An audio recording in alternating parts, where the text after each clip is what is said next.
우리가 이 세상 살아가는 데 있어서 행복하고 싶습니다. 누가 불행하며 살아나가고 싶습니까? 요즘은요, 과학이 참 많이 발달돼서요, 슬픈 사람들에게 약을, 해피메이커라고 하는 약을 먹으면 슬픔이 줄어든다고 그러더라고요. 그것이 FDA 승인도 얻었다라는 게, 이렇게 미국 식품의약국 FDA 그거 얻었다는 거죠. 여러분이 어떤 약을 먹고 슬픔이 좀 없어지고 또 반대로 기쁨이 막 이렇게 일어난다면 그 약 참 좋은 약이다 라고 생각하지 않겠습니까? 우리 감정 조절까지도 우리 그 약을 통해서 조절할 수 있다라고 한다면 이거 뭐 획기적인 얘기죠. 근데 중요한 것은, 문제는요, 슬픔을 조금 줄일 수는 있지만 행복해지거나 무슨 뭐 기쁨을 주거나 이렇게 하지는 못한다는 게 문제라는 겁니다. 우울증 치료가요, 그 약을 먹음으로 말미암아 슬픔을 좀 억제하게 하고 뭐 이런 것은 좀 되는가 본데, 반면에 뭐 행복하거나 뭐 기쁨이 충만하거나 실없이 막 아무 상관 막 웃으면 그 미친 사람이라 그러지. 그렇지 않겠어요? 근데 우리 아까 우리 찬양자리에서요, 항상 기뻐하라, 뭐 쉬지 말고 기도해, 항상 기뻐하라 그래요. 우리 감정이 우리 상황이 항상 기뻐할 수가 있겠어요? 기뻐할 일이 있어야 기뻐할 수 있잖아요. 우리가 사는 세상, 이 세상은 고통과 슬픔을 가득 차 있는데 우리가 해결하기 어려운 힘겨운 문제들이 넘쳐나고 있고, 또 걱정과 염려가 우리들의 삶의 현장 속에 늘 물 밑듯이 쭉 이렇게 스며듭니다. 우리가 감당하기 힘든 스트레스 속에 살 수밖에 없는데, 누구나 다 기쁘게 살고 싶지만 기뻐할 수가 없는 것은 인간의 한계입니다. 저는 내 성경에 이렇게 말합니다. 항상 기뻐하라라고 제사장님께서 그렇게 말씀하잖아요. 가만히 생각하다 보면 이 말씀은 우리의 일반적인 경험으로만 받아들이기는, 말씀이라고 다 받아들일 수 있겠습니까? 이 말씀을 받아들이기 좀 어렵다라는 명령입니다. 우선 이 말씀 속에 기뻐하라 라는 말씀을 생각해보면, 우리가 뭐 탤런트, 배우처럼 말이요, 연기를 하듯이 마음 먹는다고 기뻐할 수 있겠습니까? 인간의 감정이 마음 먹는다고 바뀌어질 수 있는 건 또 하나 아니다라는 것입니다. 기뻐하자, 기뻐하자, 기뻐하자 라고 되뇌인다고 해가지고 기뻐할 수가 있다면 얼마나 좋겠습니까? 그렇다고 한다면 슬퍼할 사람도 없고 우울증 환자가 아무도 없겠죠. 또 중요한 것은 이렇게 말합니다. 항상 기뻐하라라고 하는 말 앞에 항상 언제나 늘 기뻐하라는 것이죠.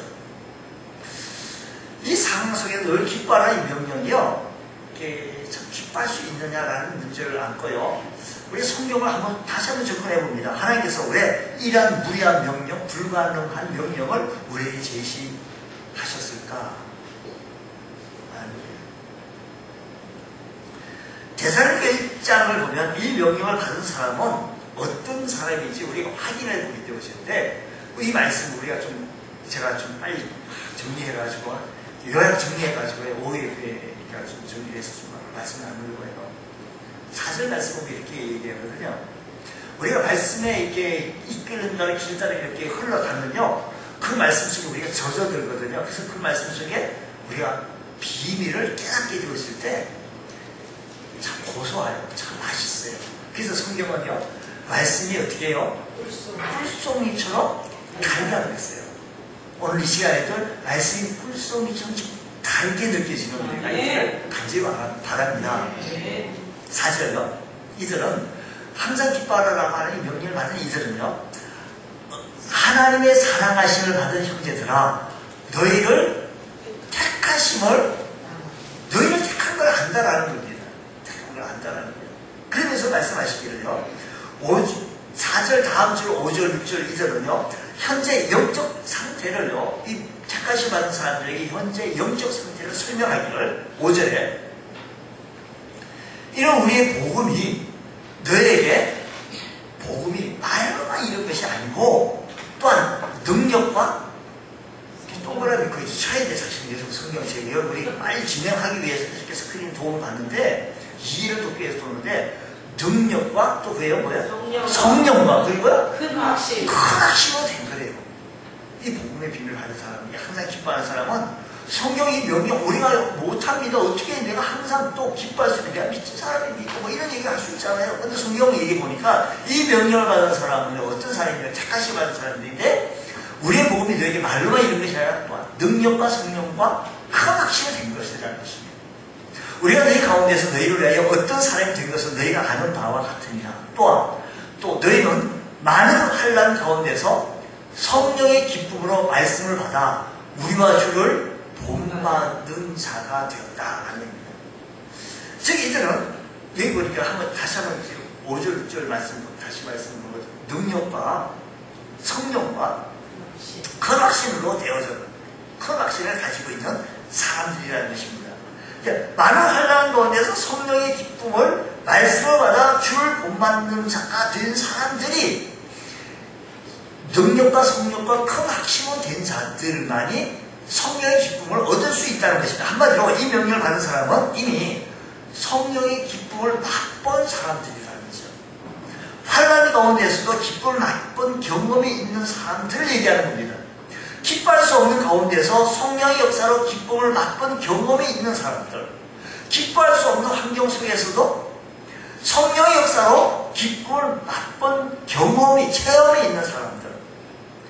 그래서 말하기를 5장 19절 말씀 보면요, 항상 기뻐하라는 말씀을 주시면서 이 명령을 지키기 위한 비밀을 말하게 되어지는데, 항상 기뻐하라라고 말씀하시면 17절 말씀하시면서 보다 19절에 성령을 소멸치 말라라는 겁니다. 성령을 소멸치 말라. 성령의 기쁨을 맛본 경험이 있는 사람이라 할지라도 그 심령 속에 성령을 소멸해버리면 항상 기뻐할 수 없다는 것입니다.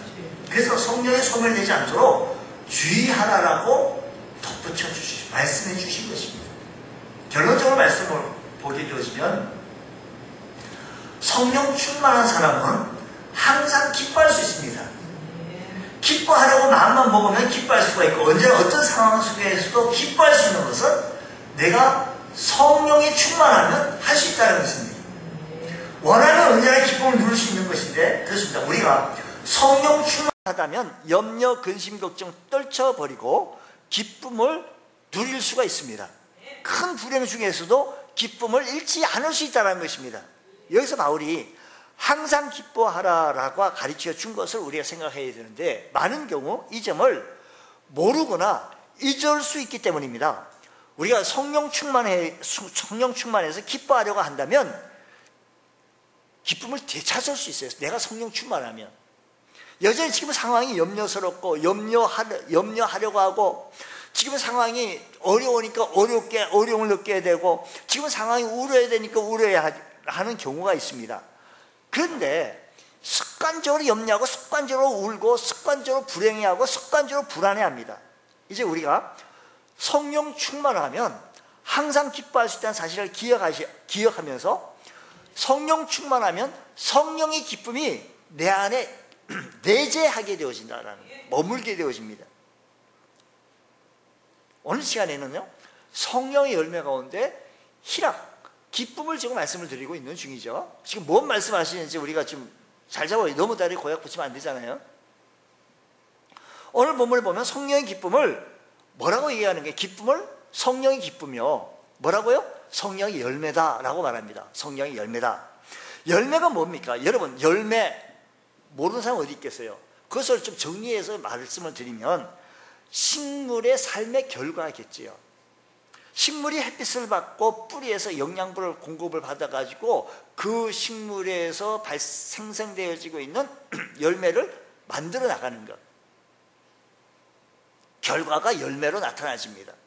건강한 포도나무가 최선을 다해서 살았을 때 나타나는 결과가 건강한 포도나무가 최선을 다해서 살았어요. 영양분을 쭉쭉 빨아도 햇빛을 쫙쫙 받고 그러면 싱싱하고 참 탐스러운 포도가 맺히게 되어집니다. 그게 열매죠. 복숭아나무, 사과나무 다 마찬가지입니다.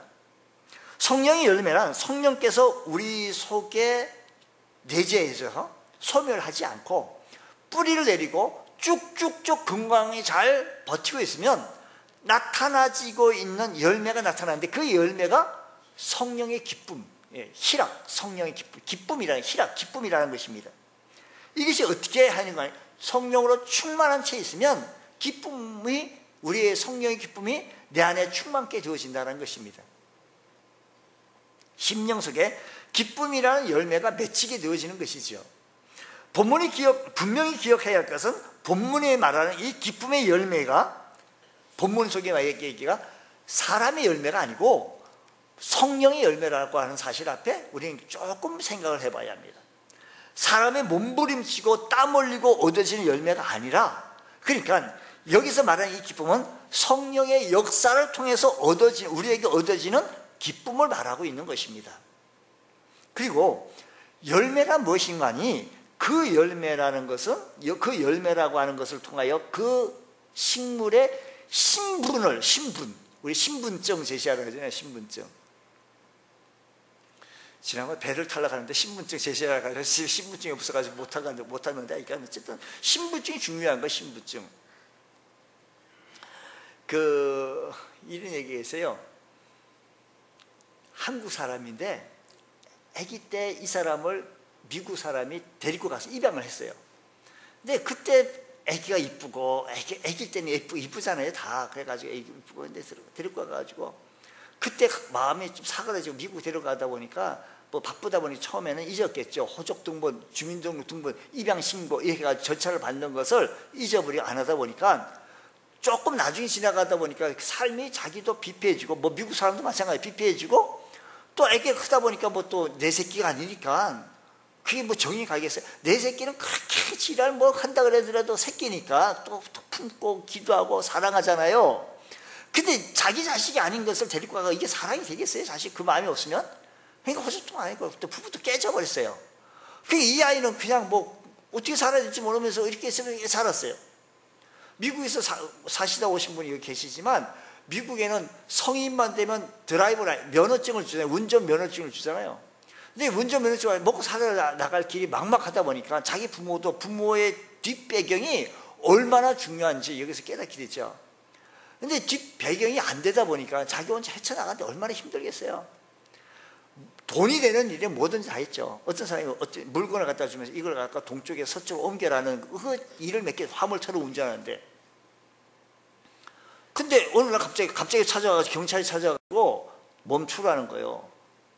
왜 그러냐 했더니 짐 조사자 하자고. 그 짐을 위탁받고 옮기는 중에 그것이 마약이라는 거, 마약.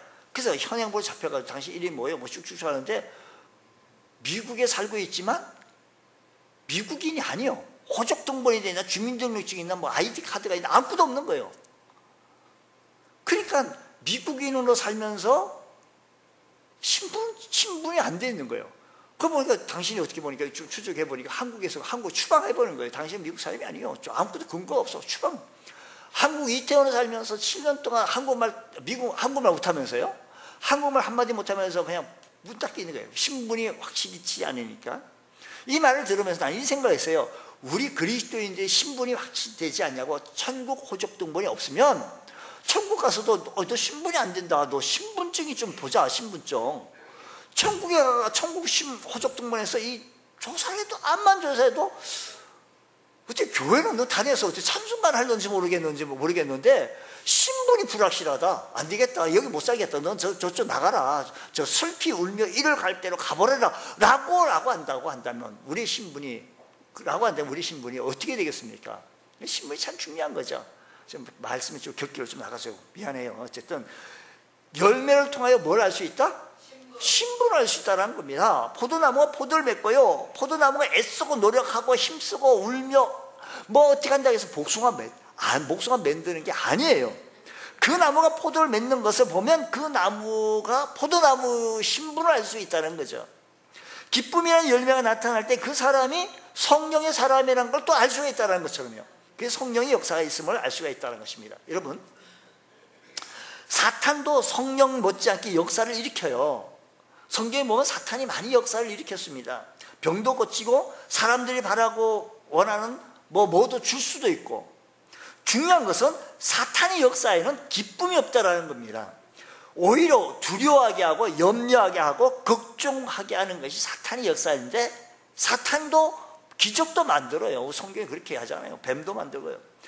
예수님께서 가나 혼인잔치에서 물로 포도주를 만들었습니다. 그 잔치에는 큰 기쁨이 임하게 되어졌죠. 포도주가 떨어져 고민하던 주인에게는요, 기쁨이 있게 되어졌고, 불안하던 신랑 신부도 안도의 한숨을 쉬면서 기뻐했고, 그리고 믿고 맡겼던 어머니 마리아도 기쁨이 있었고, 모든 하객들도 야, 이 집 이거 포도주가 너무 맛있다라고 칭찬하면 기쁨이 충만한 겁니다. 그러니까 모든 사람들이 같이 기뻐했습니다. 바로 이겁니다. 성령의 역사가 그런 결과에 나타나는 기쁨, 성령의 역사가. 성령의 역사는 심령에 기쁨이 넘쳐요. 성령의 역사하시는 가정에 기쁨이 넘쳐요. 성령의 역사하는 교회에 기쁨이 넘쳐요. 우리 교회에 기쁨이 넘치는 것은 성령이 역사하시기 때문인 것입니다. 우리 가정에 염려가 꽉 찬 100% 꽉 찬 것이 아니라 그래도 기쁨이 있는 것은 성령의 역사하심이기 때문이라는 것입니다. 그것을 통하여 우리의 신분을 알 수 있다는 것을 기억하시면서 내가 하나님의 사람으로 강건해질 수 있는 은혜가 있기를 축복합니다. 자, 그러면 예배 끝나서 할 일도 많은데 지금 빨리 가야 돼요. 성령은 어떻게 우리 안에 기쁨을 만들어낼 수 있느냐는 겁니다. 성경을 자세히 보면 성령께서 그리스도인들에게 다양한 상황 속에 다양한 방법으로 다양한 각도로서 이런 기쁨을 만들어 나가고 있다는 것입니다. 그 중에 다양한 방법 속에 몇 가지만 우리 뽑아가게 되어지면, 우리가 회개하면 기쁨이 일어납니다. 많은 그리스도인들이 기쁨을 빼앗긴 채 살아나가고 있습니다. 왜 그런가 하면 그 중에 가장 큰 원인이 죄입니다. 죄. 우리 모든 죄의 성품에 가지고 있어요. 죽을 때까지 죄의 타락한 본성이 있습니다. 그러니까 우리가 앞에 제가 3주 전에 왔을 때 타락한 본성이 나가냐, 육체의 소욕이 나가냐, 성령의 소욕이 나가냐라고 이렇게 말씀을 드린 바가 있어요. 기억이 잘 안 나면 기억날 때까지 생각을 좀 하셔야 돼요. 어쨌든 아담과 하와가 에덴 동산에서 기쁨을 잃고 두려움과 불안 속에서 숨었습니다. 죄 때문에 기쁨을 잃어버린 겁니다. 하나님의 말씀을 어긴 죄, 하나님과 약속을 어긴 죄, 또 선악과를 따먹은 죄, 해서는 안 되는 일을 저지른 죄 때문에 한순간에 그런 죄 때문에 이 기쁨을 잃어버리게 되어진 거예요. 늘 감사하고 찬양하고 기뻐하며 살아나가야 했던, 또 그렇게 살았더니요, 다윗이요, 취미생활이 참 좌우가요. 우리 교회에서 우리 동네 오케스트라, 마포 풍성한 오케스트라 지금 잘 진행되어지고 있는데, 앞으로 지금 순간순간마다 헌금성이 많이 지금 들어오게 되어질 거예요. 기대를 많이 하시기를 바랍니다. 저도 한 작년 10월 달부터 그냥 생각이 있었어요. 악기 하나 배워야지 하고 있었는데 잘 안 됐어요. 근데 어떤 계기를 통해서 좀 목사님과 가서 이렇게 악기를 좀 배우게 됐는데, 악기 배우면 찬양을 또 연주하다 보면 또 기분도 좋고 또 그래서 다 좋아요. 다 좋아. 어쨌든 여러분 한번 해보세요. 내가 말로 표현을 못하겠네 이거. 어쨌든 다윗이요, 하루에 7번 찬양하고 늘 그 당시에 무슨 악기가 있었는지 그 악기를 키면서 했어요. 그런데 이렇게 하나님을 찬양했던 그 다윗이 밧세바를 범한 후 불안의 그림자가 밀려오게 되어지고 두려움의 그림자가 그를 뒤엎게 되어집니다. 잔치를 벌려도 기쁘지 않고요, 젊은 처녀하고도 사도 기쁨이 일어나지도 않고, 산의 진미를 먹어도 기쁘지 않고, 전쟁의 승리에서도 기쁘지 않은 거예요, 다윗이요.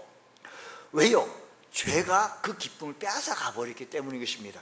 그래서 우리 생활 속에서 우리에게 밀려오는 죄가 있어요. 가정에 죄가 들어오거나 내 심령에 죄가 들으면 기쁨을 앗아간다는 거죠. 그래서 성경이 이렇게 요한이 아니고 사도행전 3장 19절 말씀 보면 이런 얘기가 있어요. 그러므로 너희가 회개하고 돌이켜 너희 죄 없이 함을 받으라. 그렇게 하면 말이에요. 어떻게 된다? 새롭게 되는 날이 주 앞으로부터 이룰 것이라. 옛날 성경 우리가 전에 봤던 성경에는요, 유쾌하다. 우리 유쾌하다 말 있잖아요. 상쾌하다, 유쾌하다라고 표현을 적었어요. 그 말이 더 좋을 것 같아. 내가 설교 준비를 하면 이렇게 유쾌가 더 좋다. 새롭게 되는 것보다 유쾌하게 된다. 그러니까요, 우리가 이렇게 회개하고 돌이키면 죄 없이 약을 받게 되어지면 유쾌하게 되는 거. 잃어버렸던 기쁨을 되찾게 되고, 잃어버렸던 감사가 다시 되찾게 되어지고, 잃어버렸던 기쁨이 다시 회복이 되어서 샘솟는 기쁨, 내게 강갓, 이게 나오는 거예요. 이게 나오는. 다 끝까지 하려면 시간이 없네. 아이가. 아이고 참. 예. 죄는요 마치 영혼의 가시 같아요. 그래서 발바닥에 가시가 박히면, 가시 조그만하잖아요. 눈에도 잘 안 보여가지고 뭐 크게 막 돋보기를 봐야 돼요. 근데 가시가 박히면 몸의 전체가 불편할 수가 없어요. 불편합니다. 가시를 빼낼 때까지는 아무리 맛있는 음식을 먹어도, 좋은 뭐 재미있는 것을 보여줘도, 쾌락을 맛보게 해도 소용이 없어요. 그 가시를 뺄 때 온 몸이 회복이 되어지는 것처럼요, 우리 심령에 회개하면, 성령의 도우심을 받아 회개하면 죄가 생각나게 하고 회개하도록 격려해주고, 그러면 용기가 나서 우리가 다시 성령께서 주시는 기쁨, 희락을 맛볼 수 있다는 사실을 기억하시기 바랍니다. 두 번째, 우리가 기쁨의 삶을 살아나가야 되는데 우리를 가로막는 게 뭐냐면 불신앙이에요. 불신앙. 신앙인의 불신앙이 참 많아요. 말이 좀 어려워요. 신앙인의 불신앙. 신앙인인데 불신앙이에요. 믿음생활 교회는 열심히 그냥 성경 찬송 가지고 주의 발자취를 따름이 어찌 그리 기쁘지 않은 일이 있느냐라고 하면서 열심히 출석을 하고 예배하고 하는데, 뒤돌아서는 근심걱정 또 다시 안볼 때 다 끄집어 들고 아이고 주여 하고 온 세상 염려 다 짊어지는 거예요. 세상 걱정 다 가지는 거예요. 그냥. 혹시 우리 가운데 옆 사람 보고 이렇게, 혹시 집사님 그러세요? 하고 물어보세요. 아무 말도 안 하고 가만히 있는 분 좀 조심해 봤어요. 다시 한번 쳐다봐요. 그리스도인들의 기쁨을 빼앗는 원인은요, 주의 열심히 했는데 믿지를 못하니까 또 다 끄집어들고 또 가지고 짊어지고 하는 것처럼 믿지 못하기 때문에요. 뭐라고요? 믿지 못하기 때문에요. 보세요. 아람 왕이, 우리가 뭐 저 이스라엘을 쳐보려는 또 엘리사가 그걸 알아가지고 길을 막고 해가지고 그 전쟁이 자꾸 지잖아요. 왜 그러냐 했더니, 우리가 아주 밀실에서 소곤 얘기하는데도 저 엘리사 선지자가 다 듣고 있다는 거예요. 그걸 듣고 다 미리 방지를 한다는 겁니다. 야, 그러냐? 그러면 엘리사 집을 포위하자. 그래서 아람 군사들이 엘리사 집을 뺑뺑 전신에 만신에 다 포위한 거예요. 아침에 일어나 보니까 게하시, 그 엘리사 집에 종이 있었는데 게하시가 눈을 뜨고, 아이고 이게 웬일이요? 아람 군사가 자기 집을 갖다가 겹겹이 그냥 포위했는데 이거 사단 병력이 내려가서 자기 한 거예요. 성경, 주여 우리가 어찌하오리까? 죽게 됐습니다. 그러니까 그 상황만 보면 게하시는요 기쁨을 잃어버린 거예요. 한숨 치고 땅을 치고 통곡한 겁니다.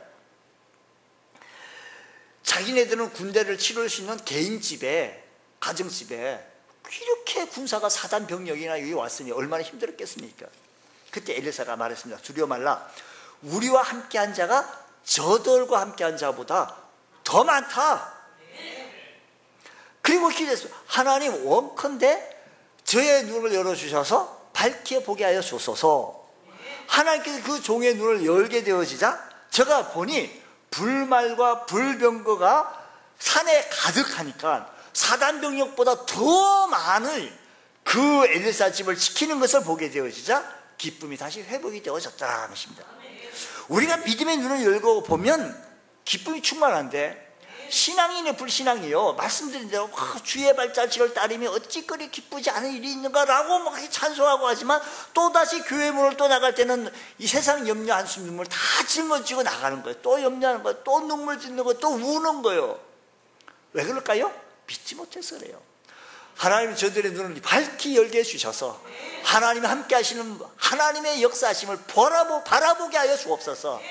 우리 눈이, 믿음의 눈이 확 열려지면 다시 기쁨이 충만하게 되어진다는 것입니다. 우리 믿음의 눈이 열기만 하면 성령은 우리에게 믿음의 눈을 열어주셔서 주시는 선물 가운데 기쁨의 선물을 주신다. 그러니까 이 사람의 인위적으로 노력해서 기쁨을 만들어가는 게 아니라 성령께서 주시는 이 기쁨인 줄 믿으시기 바랍니다. 할렐루야.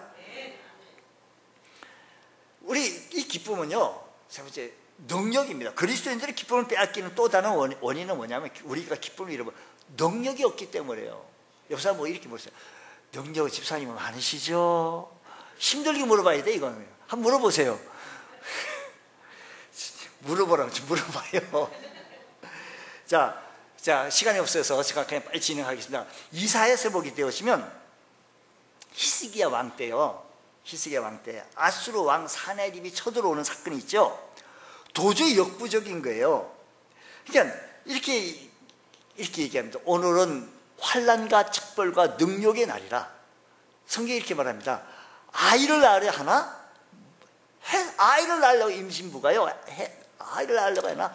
해산한 힘이 없다라는 거예요. 임산부가 해산할 때 정말 젖먹던 힘까지 다 써야 할 상황인데 전혀 힘을 쓸 수가 없다면 얼마나 기가 막힐 상황입니까? 그 상황이에요. 그 상황. 능력이 없는 겁니다. 실제로 많은 그리스도인들이 기도해야 하는데도 불구하고 기도하지 못합니다. 말씀과 함께 생활해야 함에도 불구하고 말씀과 담을 쌓고 있습니다. 전도해야 할 상황이었는데도 불구하고 입이 벙어리라 말을 못합니다. 이런 상황 저런 상황이 부닥치면 우리에게 기쁨을 앗아가 버립니다. 이사야 선지자 히스기야에게 용기를 줍니다. 이사야 선지자가 히스기야 왕에게 말씀으로 영적인 힘을 붙들어 주는데 다시금 말씀으로 힘을 붙들어 줄 때 능력을 얻게 되어서 히스기야가 왕이 용기 얻고 기쁨을 회복하게 되어진 겁니다. 성령은요 우리에게 능력을 주십니다. 성령은 우리에게 힘을 주십니다. 성령은 우리에게 소망을 주십니다. 성령은 우리에게 길을 제시합니다. 그 성령을 의지하고 주님 앞에 능력을 구하면 너는 이쁘니까 주고 너는 미우니까 안 주고가 아니고 우리 모두에게 주시는 은혜인 줄 믿으시기 바랍니다.